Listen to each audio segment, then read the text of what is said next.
Ok, pues buenas noches y bienvenidas a la reunión número 19 ya del 2022 de Actualízate Podium. Como les comentaba, el día de hoy tenemos a una invitada muy especial. Ella es la maestra Luz Beatriz Unaparra. Ella tiene una maestría en lenguaje y audición, es terapista en comunicación humana por el INR, bueno, antes INCH. Es pedagoga por la UP, tiene un diplomado en orientación familiar que es súper importante porque, pues bueno, estamos constantemente con el trabajo con las familias, tiene una especialidad en neuropsicología por la WIC y la certificación en PROMPT nivel 1. Actualmente tiene su consultorio, en donde ha ejercido desde 1985 y es docente de la licenciatura de Comunicación Humana en el Instituto Nacional de Comunicación Humana y en la Escuela Superior de Rehabilitación INR. Entonces, pues bueno, tenemos la oportunidad de tenerla con nosotros el día de hoy con el tema de cuáles son los conceptos básicos sugeridos para la planeación de la terapia en comunicación humana que hemos estado platicando, en qué otras áreas podemos abordar y para ayudar a nuestros pacientes. Muchas gracias por estar aquí, Luz May. Muchas gracias a todas las que se conectaron. Bienvenida. Hola, buenas noches a todas. Muchísimas gracias, Cintia, por la presentación, por invitarme. Y como les he dicho, es una súper labor.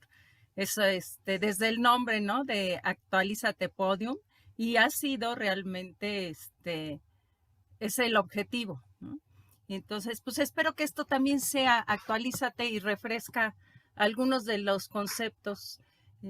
Yo cuando voy a oír alguna plática, un congreso, algo, me encanta, dice, pero es que eso ya lo sabes. Sí, ya lo sé, pero me encanta refrescarlo y saber que lo sé, ¿no?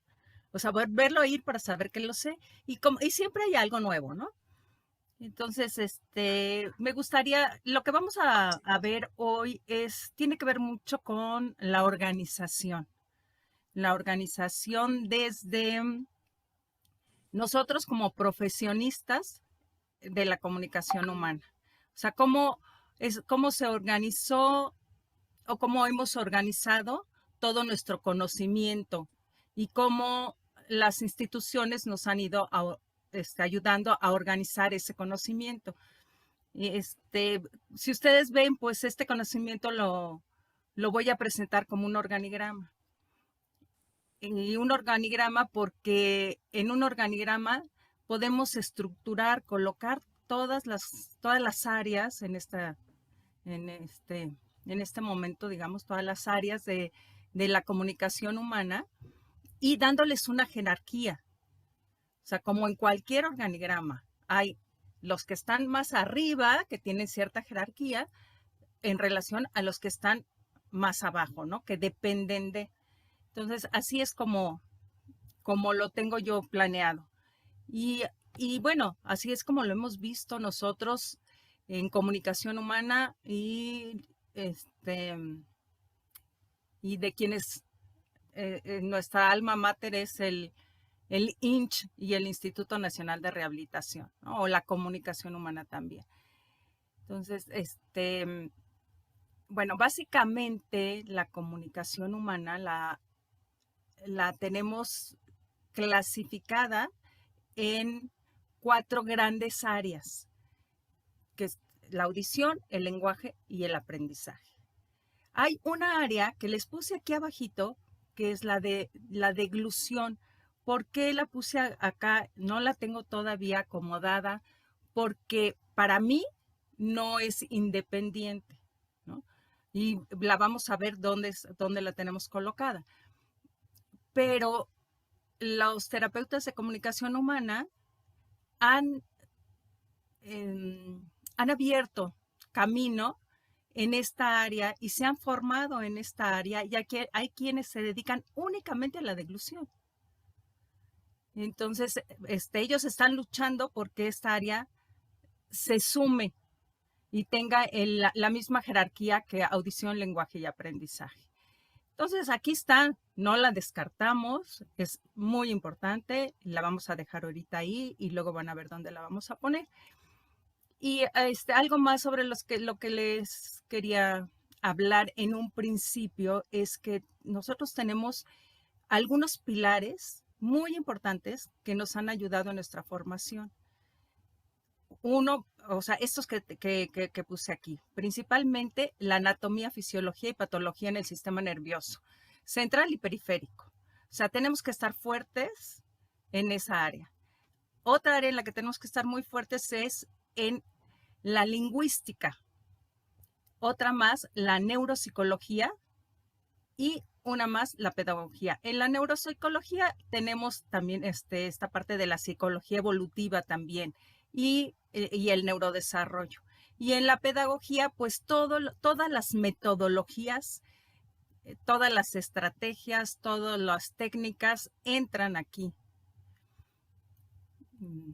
Bueno, entonces vámonos a la siguiente diapositiva y aquí vamos a ver esto. Ahorita nada más estamos viendo las áreas, después vamos a ver ya la organización para las terapias, o sea, las áreas implicadas en la rehabilitación de los pacientes que tienen trastornos en comunicación humana y cómo bueno, ustedes van a ver cómo se las voy a presentar y no tenemos que utilizarlas todas con un paciente, sino vamos a ir escogiendo de acuerdo a sus necesidades, ¿no? A su diagnóstico, a sus necesidades. Entonces, bueno, aquí tenemos en el área de audición, pues tenemos todas las hipoacusias y las divisiones o las divisiones que vamos a encontrar, pues pueden ser por su extensión, por su localización, por la intensidad de la pérdida, por la etiología, por el momento de aparición. Todos estos. Las clasificaciones pueden ser diferentes según la escuela de la que vengamos cada quien, pero aquí va a estar, ¿no? O sea, puede estar clasificada de otra manera, pero aquí la van a encontrar. Esto es en cuanto a la audición. Ahora, en cuanto al lenguaje, que es la siguiente diapositiva, lo dividimos en dos grandes áreas, la lengua y el habla. En la lengua tenemos todo lo que tiene que ver más con un desarrollo neurofisiológico, o sea, tiene que ver con el sistema nervioso central, y el habla también interviene el sistema nervioso central, desde luego, pero también el periférico, ¿no? Y entonces en la lengua podemos ver las disfasias, las afasias y otros. Y como les vuelvo a decir, la clasificación que tengamos, con la que estemos casados, con la que más nos guste, es válida, ¿no? Todas son válidas y esas patologías aquí las van a encontrar. Entonces, en las disfasias las tenemos por su intensidad, por su origen, o sea, por su intensidad pueden ser simples, moderadas, severas. Por su origen pueden ser fonológicas, sintácticas, semánticas, pragmáticas o una combinación de estas. Las afasias, pues tenemos la acústico-agnóstico, la acústico-amnésica, la amnésica, la motora eferente, la motora eferente, la dinámica. Esta es una clasificación de Luria. Otras es pues las musical, una afasia de este tipo, ¿no? Que son como las amusias, las simbólicas, las mímicas y gestuales. Y vámonos a la otra, en donde vamos a ver el habla, ¿no? En la otra diapositiva. Entonces, en el habla. El habla es la parte ya mecánica de la articulación. Y aquí vamos a ver la articulación, vamos a ver la fluidez y el ritmo y vamos a ver la voz. Entonces, ahorita vamos a ver lo de la deglución, ¿no? Las dislalias pues pueden ser evolutivas, funcionales, audiógenas. Las disartrias pueden ser espásticas, flácidas, atáxicas, hipocinéticas, hipercinéticas, pero también puede haber una combinación. Y en las disglosias, pues tenemos las labiales, mandibulares, dentales, palatales, linguales. Aquí en donde están todas estas estructuras y las funciones que se dan con todas estas estructuras, pues podría entrar esta otra área, ¿no? de la que hemos hablado, de la deglución. Entonces, jerárquicamente, pues la podríamos poner en la parte del habla, ¿no? Y también interviene otra área, ¿no? La fluidez y el ritmo del habla y la voz. Entonces, pues aquí estaría, ¿no? Esta otra área de la deglución. Y vamos con el aprendizaje, que es la siguiente. Y tenemos básicamente dos tipos de aprendizaje. El aprendizaje que es asistemático, el que se da durante la vida, durante el desarrollo, por la interacción con el medio ambiente, con la familia, y el sistemático, que es el escolarizado. Entonces, los dos entran aquí porque hay aprendizajes que son muy espontáneos y que se dan de acuerdo, o sea, simplemente por el desarrollo. Se dan o no se dan, ¿no? Y entonces, aquí tenemos los dispositivos básicos del aprendizaje y aquí algunos pueden ser la memoria, la atención, la concentración, la habituación, la memoria ya la habíamos dicho, la motivación, el análisis, síntesis, el juicio. Y en el pedagógico entran los códigos, el código lectográfico y el código aritmético. Para estos códigos, lo común es que tengamos que ir a la escuela para aprender a leer y a escribir. No es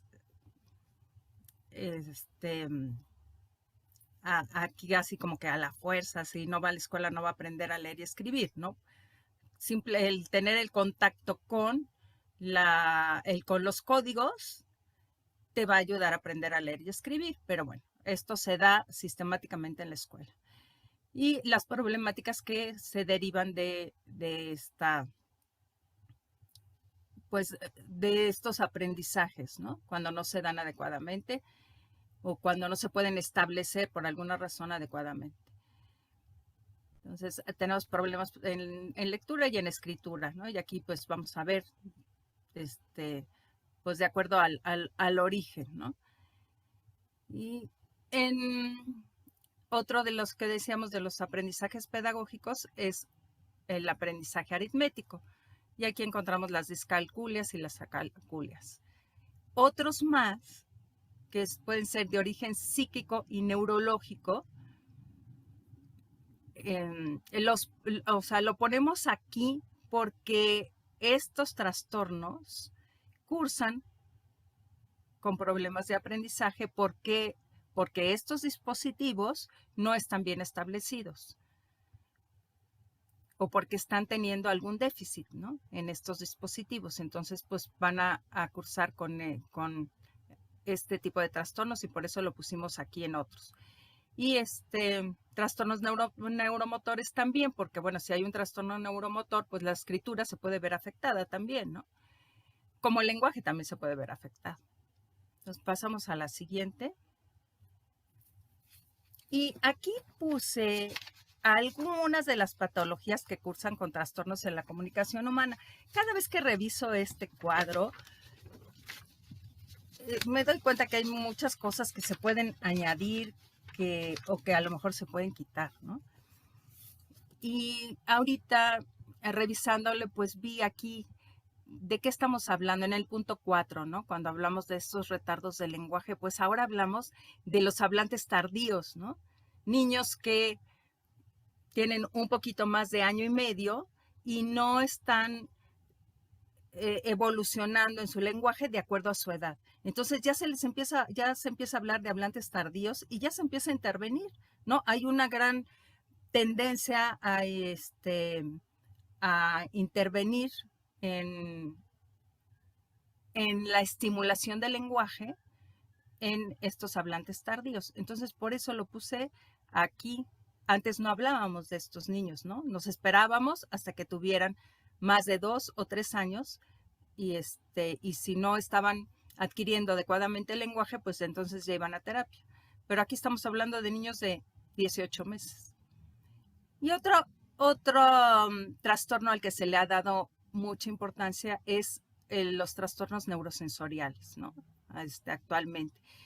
Nosotros estos trastornos neurosensoriales anteriormente pues lo veíamos en muchas de otras patologías, ¿no? En un déficit de atención, en un autismo, y trabajábamos con este aspecto neurosensorial. Pero ahora se le ha dado su propio, digamos, su propia identidad, ¿no? Y se ha puesto como aparte. De hecho, hay quien se certifica en, ¿no? Entonces, bueno, aquí terminamos como aclarar cuáles son las áreas que estudia la comunicación humana, las áreas de las que se encarga la comunicación humana, y entonces sí pasaríamos a ver ya el organigrama, que es la siguiente diapositiva. Aquí, como les decía en un principio, la importancia de un organigrama es esa jerarquía, ¿no? Que si yo estoy viendo a la hora de hacer una detección de necesidades o cuando ya me llega un diagnóstico y estoy viendo que este niño tiene problemas a nivel perceptovisual, entonces, a ver, ¿dónde lo voy a ubicar y cómo? O sea, ¿cuáles son como esas subáreas o esos requisitos para que esa área se integre adecuadamente? Entonces, esos no los debo perder de vista. Para eso me sirve el organigrama. Entonces, pasamos a la siguiente diapositiva, en donde vamos a ver todas estas áreas, ¿no? Aquí las tenemos todas, o sea, esta es así como la visión global, ¿no? Entonces, pues tenemos toda la actividad neuropsicológica importantísima en nuestra rehabilitación, la psicomotricidad, la percepción, el lenguaje, el concepto físico-matemático, la conducta personal social y el entorno social. Todo esto es muy importante, pero no tengo que trabajar todas estas áreas. Hay tendencias en donde sí trabajan todas las áreas, ¿no? Y le van dando un peso de acuerdo a la problemática, pero las trabajan todas. Esa es la terapia integral, digamos, ¿no? Pero no siempre tiene que ser así. Eso ya va a depender de nuestra formación y va a depender de nuestro paciente y de muchas otras cosas, ¿no? Pero lo que sí nos tiene que quedar claro es qué está necesitando el niño y ver bien en nuestro organigrama en dónde lo encontramos y luego cuáles son esas subáreas. Esta no la tenía, por ejemplo, yo puesta, ¿no? Claro, que ¿dónde va a ir? Pues en esta área perceptual, ¿no? Sería esta integración sensorial, la pondríamos aquí. Entonces, vamos a ir viendo cada una de ellas. Y, Cintia, tú me avisas de los tiempos, ¿verdad? Ok, vamos aquí. Entonces, la primera es esta actividad, la actividad neuropsicológica. Vamos a ver que hay patologías en donde la vamos a encontrar muy afectada. En un déficit de atención, definitivamente está afectada y vamos a ver que casi todas estas áreas, subáreas pudieran estar afectadas, ¿no? Entonces, vamos a ver la neurodinámica cortical, que son esos procesos, o sea, por aquí empezaríamos, ¿no? Si el niño tiene estos procesos bien establecidos de inhibición y excitación o desinhibición y de análisis y síntesis, y si no, pues tenemos que empezar por trabajar aquí, ¿no? El autocontrol, por ejemplo, ¿no? Todas esta conducta, porque si no podemos, si el niño no puede centrar y no puede focalizar un objeto o un objetivo, entonces pues difícilmente va a poderse dar un tratamiento de una manera adecuada. Entonces vamos a trabajar en estructurarlo, que muchas veces esta estructura, cuando no está dada por por el mismo niño, por su mismo sistema, pues el entorno es el que la tiene que establecer hasta que el niño empieza a habituarse. Entonces vienen los dispositivos básicos del aprendizaje y vamos a trabajar con todos ellos, quizá la atención, y aquí está clasificada, ¿no? Los tipos de atención: la concentración, la habituación, la memoria y las sensopercepciones y el lenguaje. Tenemos aquí estas sensopercepciones y el lenguaje porque esto puede ser base o puede ayudar a nuestra atención. Entonces también las ponemos aquí. O sea, todo esto: la concentración, la habituación, la memoria, la sensopercepción y el lenguaje. Y luego las funciones psicológicas también van a intervenir por ejemplo, en los procesos de aprendizaje sistematizados. Son muy importantes en todos los aprendizajes, ¿no? Y aquí, desde la interiorización de normas, de valores, de costumbres, de reglas sociales, que el niño tiene que ir aprendiendo. Quizá a veces, en un principio son por imitación, pero poco a poco se va habituando a estas normas y eso le va a permitir una mejor estructura. O sea, le va a permitir el control, la regulación de la conducta, el dominio de sí mismo, la conciencia individual y la conciencia social. Y las funciones superiores, pues tenemos las más avanzadas, que son noxias, praxias y lenguaje, y las ejecutivas: planeación, organización, jerarquización, evaluación, rectificación y autocontrol. Entonces, pues vamos a ver en dónde está nuestro niño con el que estamos trabajando, o quizás sea un adulto, y ver qué necesita. Y esto va un poquito más allá de estas. Digamos que estas son básicas y poco a poco van adquiriendo como más formalidad y llegamos al pensamiento creativo, que ya aquí interviene la imaginación, la fantasía, el juego simbólico. Nos puede ayudar muchísimo en la interiorización de todas esas reglas sociales y de la autorregulación y del control del que hablábamos acá. Y el pensamiento lógico. ¿Cómo se adquiere un pensamiento lógico? Pues a través de la observación, de la experimentación, de la abstracción, la retención, el ordenamiento, la jerarquización, la interpretación, análisis, síntesis. Todos estos nos van a ayudar a tener un pensamiento lógico. Entonces, si el niño no está llegando a esto y se queda en la pura imitación, pues, ¿qué tengo que hacer? Bueno, vamos a empezar por observar, ¿no? Y sí las intenté poner, o sea, siempre intentando poner de lo más simple a lo más complejo. Entonces, lo más simple sería, pues, como esa observación, ¿no? Pero después de que observa, bueno, vamos a observar todo el entorno, observar un objeto o observar un ser, y después experimentar, ¿no? ¿Cómo puedo experimentar con eso? Tocarlo, olerlo, ¿qué puede hacer? O hay niños que les podemos dar un teléfono y pues como si fuera cualquier cosa, que ahí está. Pero hay otros niños que le van a estar apretando y apretando y apretando hasta que logran interactuar con el aparato, ¿no?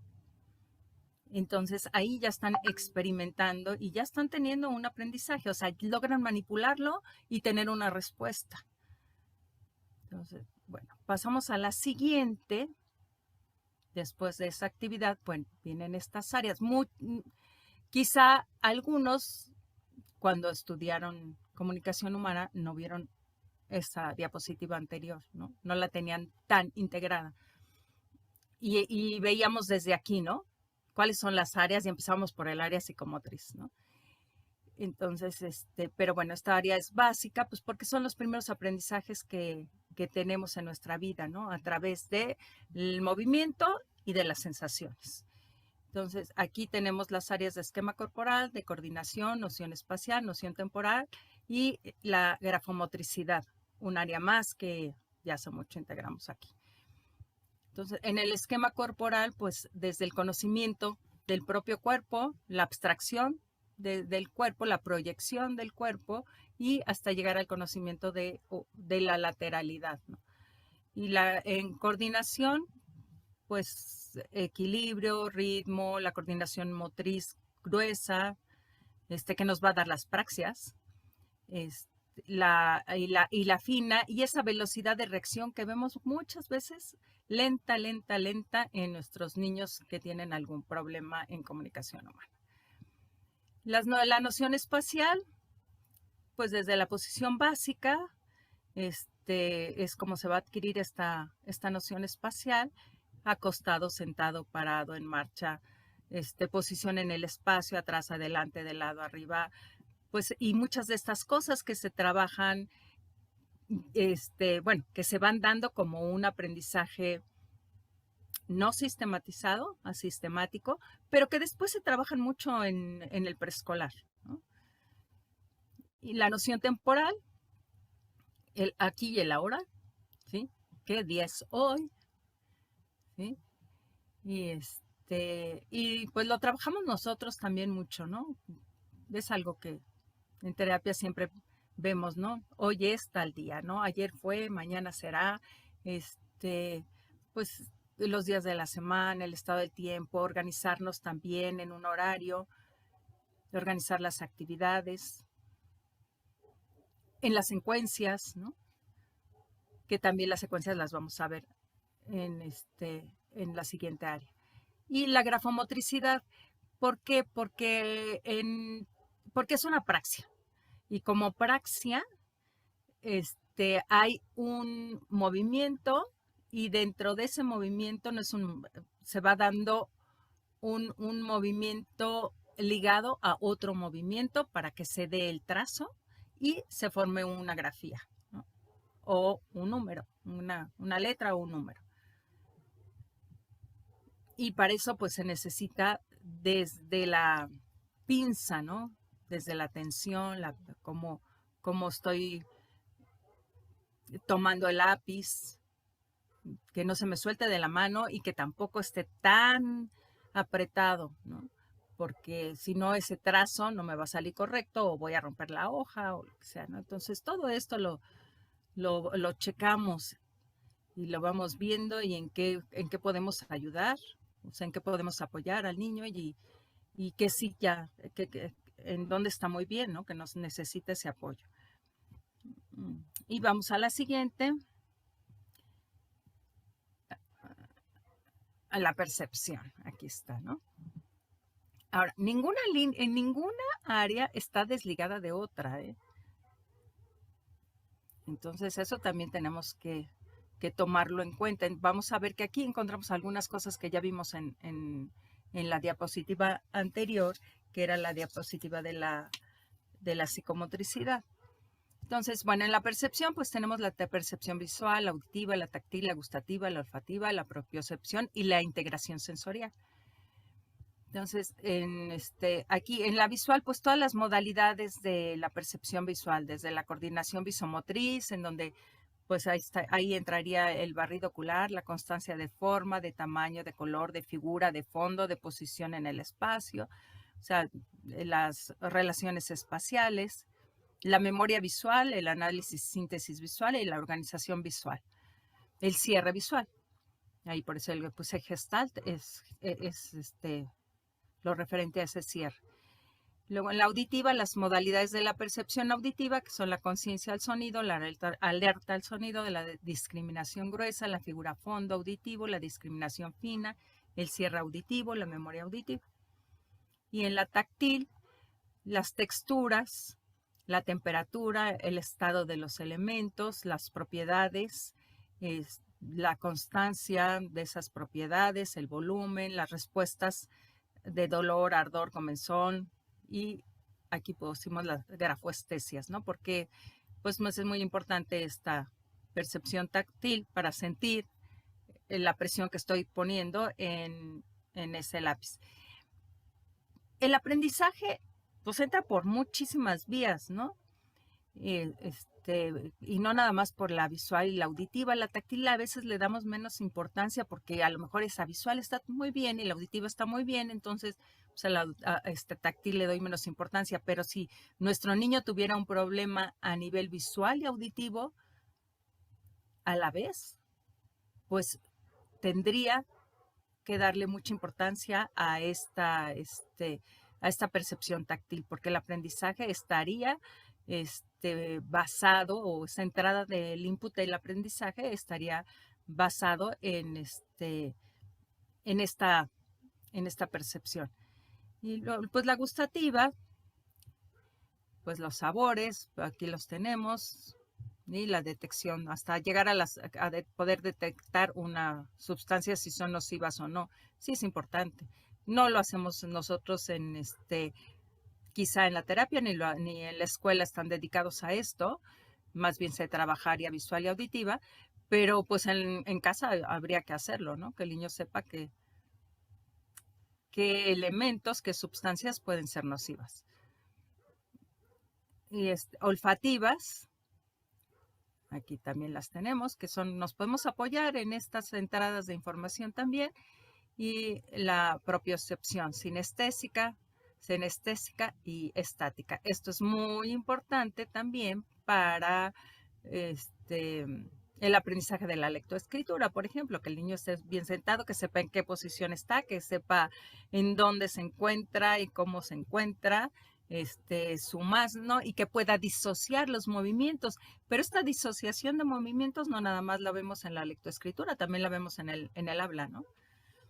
Y la integración sensorial, que les digo que este es un área en la que ahora se ha trabajado mucho y que hay quienes se están especializando únicamente en esta área, ¿no? De integración neurosensorial, sensorial, o neurosensorial. Y vamos al lenguaje ahora, a lo que estamos enfocados muchos de nosotros, ¿no? Al lenguaje. La dividimos en lengua y habla. Y en lengua tenemos los componentes semánticos, morfológicos, o morfosintácticos, perdón. Entonces, los semánticos, pues desde la conceptualización, el vocabulario, ahí vemos, pues, las palabras con las que cuenta el niño, palabras de alta frecuencia, de baja frecuencia, sinónimos, antónimos, la denominación, el que pueda recordar y relacionar. Recordar la palabra, pero también relacionar la palabra con su significado. Cintia, tú me dices cómo vamos de tiempo, ¿eh? Las adivinanzas, ¿no? Las adivinanzas, pues es como una definición, ¿no? O yo doy la definición y el niño dice de qué se trata. Eso nos ayuda a conceptualizar. Nos vamos a la anterior.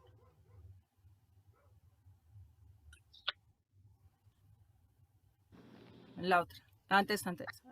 Esta. Y, clasificación por campos semánticos de categorización, descripción, memoria verbal, juicio social. En componentes morfosintácticos, la estructuración del lenguaje, las categorías gramaticales, o sea, todo esto es muy importante para poder hacer una estructura morfosintáctica, ¿no? Un enunciado. Pues la forma, la morfología del enunciado, desde sujeto, verbo, predicado a objeto directo, a núcleo nominal, núcleo verbal, objeto directo, objeto indirecto, todo esto, y lo trabajamos mucho en varias patologías del lenguaje, ¿no? Que cursan con problemática del lenguaje. Y aquí entraría también la lectoescritura, ¿no? Las reglas de concordancia fonográfica y reglas de concordancia grafofónica, la competencia lectora, la fluidez, la calidad, el ritmo, la velocidad, la comprensión, las estrategias lectoras. Y en la escritura, pues aquí les puse los niveles: nivel silábico, presilábico, silábico, silábico, alfabético, la copia, el dictado, la escritura espontánea, la redacción y hasta el estilo. Y las funciones metalingüísticas. Pues las funciones metalingüísticas, pues trabajamos mucho también con estas funciones. La trabajamos con los niños desde muy pequeños y después con los más grandecitos. Es muy entretenido el hacer, hay programas nada más para trabajar estas funciones metalingüísticas y son muy enriquecedores. Y es como una reflexión sobre la misma lengua, ¿no? Y ahora vamos al habla, que aquí tenemos el habla, y aquí lo vamos a dividir en voz y habla, ¿no? Entonces, en habla tenemos las funciones estogmáticas de respiración, succión, deglución, a las que llamamos funciones vegetativas. Aquí las tenemos. Ahí entrarían, en la anterior, Cinti, ahí está.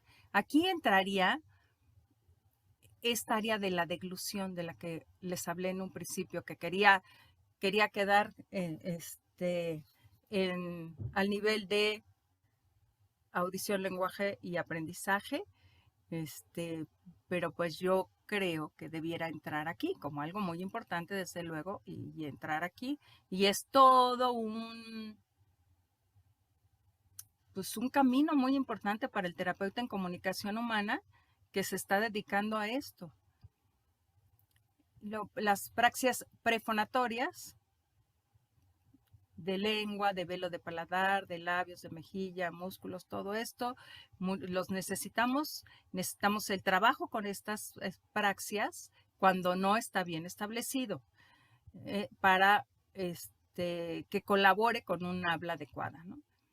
La fonación de la articulación, el abordaje vocal, pues desde empezar con onomatopeyas, con el punto y modo de articulación, con las sílabas, y pues toda esta estructura muy tradicional, pero que seguimos utilizando y que nos sigue dando resultados con otras más, ¿no? Con otras estrategias más. La pragmática, hay niños que todo esto está muy bien, pero en la pragmática nos estamos encontrando problema, ¿no? Como con el niño autista, y pues trabajamos todos estos factores extralingüísticos, ¿no? Y la voz. Pues trabajamos todas las características de la voz, las revisamos cuando estamos haciendo un diagnóstico, y en diferentes actividades, o sea, en la voz hablada nada más, la voz cantada, recitada, en la imposición de la voz, y trabajamos la higiene vocal. En la higiene vocal se refiere al cuidado que tenemos de nuestra voz. La relajación, la respiración, todo esto nos va a ayudar en la voz. Y hay quienes se dedican únicamente a voz, ¿no? Algunos que nada más están como en ese aspecto foniátrico y dedicados únicamente a la voz. Y vamos al concepto físico-matemático y tenemos las nociones físicas, nociones de conjunto, conceptos numéricos, pensamiento lógico-matemático, operaciones básicas y relaciones y resolución de problemas. Desde aquí, estos aprendizajes, como les decía en un principio, también son aprendizajes que pueden ser asistemáticos, y poco a poco, cuando el niño va a la escuela, va encontrándose con otros aprendizajes que va sumando a estos que adquirió solitos. ¿Cómo los va a adquirir? Pues con el juego simbólico, con el apilar cubos, ¿no? Con el hacer caminitos, con el manipular objetos. Entonces tenemos una abstracción que es empírica, el reconocimiento de todas las propiedades de los objetos. Desde ahí empezaría. Esta es una noción físico-matemático que hay que tener para poder llegar a resolución de problemas. Entonces, pues aquí desde las formas, las dimensiones, todos estos conceptos que vamos a revisar, que se estén dando, y en qué nivel está el niño y cómo podemos apoyar también, ¿no? Y luego la noción de conjuntos, y aquí entran las jerarquías, ¿no? Las jerarquías de clases, la agrupación de objetos, la comparación. Lo hacemos mucho de nuestro material está sustentado en esto, ¿no? En las clases y subclases, en la agrupación. Conceptos de más, de menos, de comparación, ¿no? En qué se parece, en qué no. Entonces, todas estas, ¿cuál incluye, ¿no? Y hasta llegar a operaciones de conjuntos. Conceptos de número, ¿sí? Desde la conservación de cantidad, de área, de volumen, todo lo que es conservación, en área, en volumen, en nivel. Por ejemplo, bueno, algunos ejemplos era el del agua, ¿no? El de tiempo, del movimiento, la seriación, el ordenar de anterior y del consecuente, ¿no? Antecedente y consecuente, la correspondencia uno a uno, números enteros, cardinales, ordinarias, o sea, esto ya es un aprendizaje que se va dando escolarizadamente de aquí para acá, digamos, pero el anterior se dio espontáneamente, se dio como un aprendizaje asistemático. Y pensamiento lógico-matemático, pensamiento simbólico, el uso del símbolo y de signos, bueno, son signos convencionales, perdón, la reversibilidad de pensamiento, pues, que eso lo vemos en una suma, en una resta, ¿no? Y vamos a este aspecto. Este aspecto a veces lo tenemos un poquito descuidado, pero hay muchas de las patologías en donde tenemos que hacer hincapié en este aspecto personal social. Y para que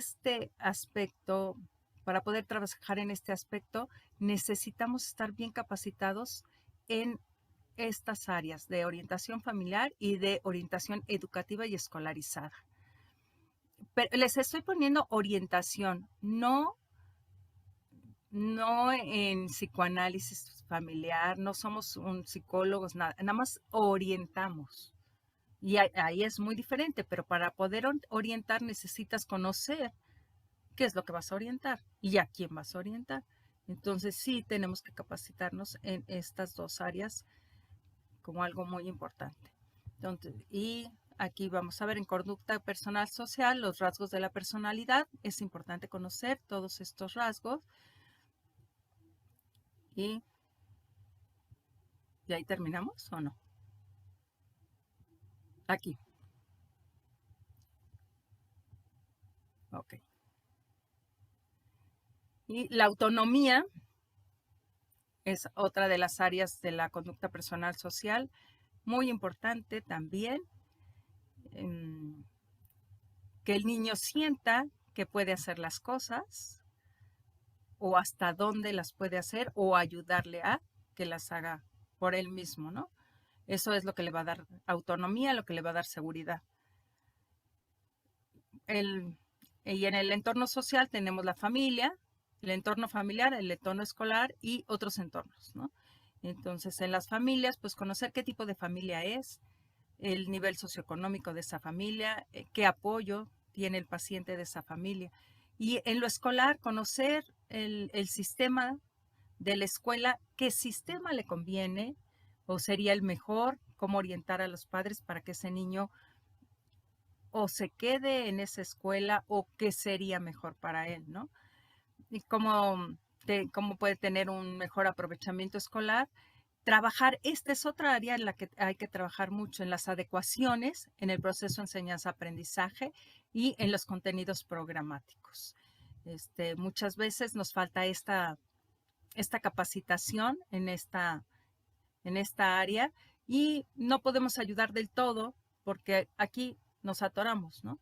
Entonces, aquí hay que hacer hincapié. Y esos otros, pues es todo lo que tenga que ver con el esparcimiento en general, ¿no? Bueno, con esto terminamos de ver de una manera muy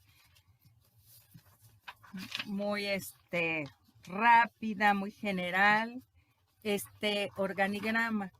La idea que teníamos para ver este organigrama es como irnos otra vez a lo básico, ¿no? Regresar a lo básico, volvernos a ubicar y saber qué necesitamos y qué no necesitamos, porque a veces picamos por aquí, picamos por allá, y es que hay una nueva certificación en no sé qué, y ahí vamos. O sea, a lo mejor eso ya lo sabes. A ver, vuélvete, a ver, ubícate otra vez en lo que tú necesitas saber como terapeuta en comunicación humana, si quieres seguir siendo terapeuta en comunicación humana, y si quieres, qué tipo de pacientes son los que tú puedes y para los que estás capacitado a atender. Si tu paciente ya tiene otro tipo de problemática, a lo mejor no te compete a ti, ¿no? Entonces, no trates de picar por todos lados. Creo que el regresar a lo básico, hacer una revisión, nos va a ayudar a centrarnos en qué me siento bien, en qué me siento bien capacitado y qué me falta. Y mejor busco sobre eso que me falta, fortalecerme un poquito más